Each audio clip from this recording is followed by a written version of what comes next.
Now at noon, flocking to the polls, voters making their choices today for local leadership, school referenda, and presidential primaries. It is Election Day in Wisconsin. And good afternoon once again, everyone. I'm Vince Vitrano. And I'm Bridget Shanahan. Some voters have been waiting in long lines this morning just to get their voices heard. Veronica Macias is live in West Allis, where one location did have an issue earlier today and actually had to lock the doors for a while. Veronica?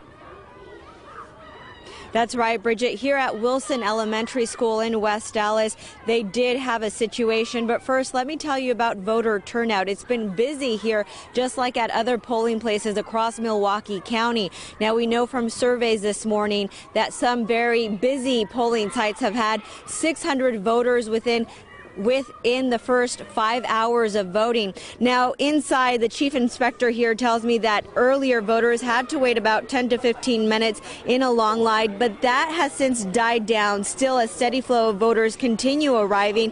Things here are back to normal, but earlier, like you mentioned, the school was under lockdown because of a heavy police presence down the street. West Allis police say that a person was making suicidal statements. That suspect was taken into custody without anybody being hurt. We were informed that there was some altercation going on at the end of the block and the intersection with Greenfield Avenue. Not told exactly what it was. School authorities said they would lock the building down, which they did for about 10 or 15 minutes while we manned the doors for voters.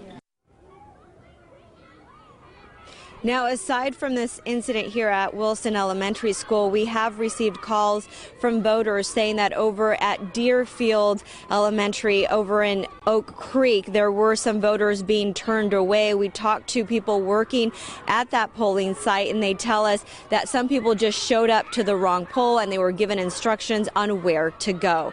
Reporting in West Allis, Veronica Macias, today's TMJ4.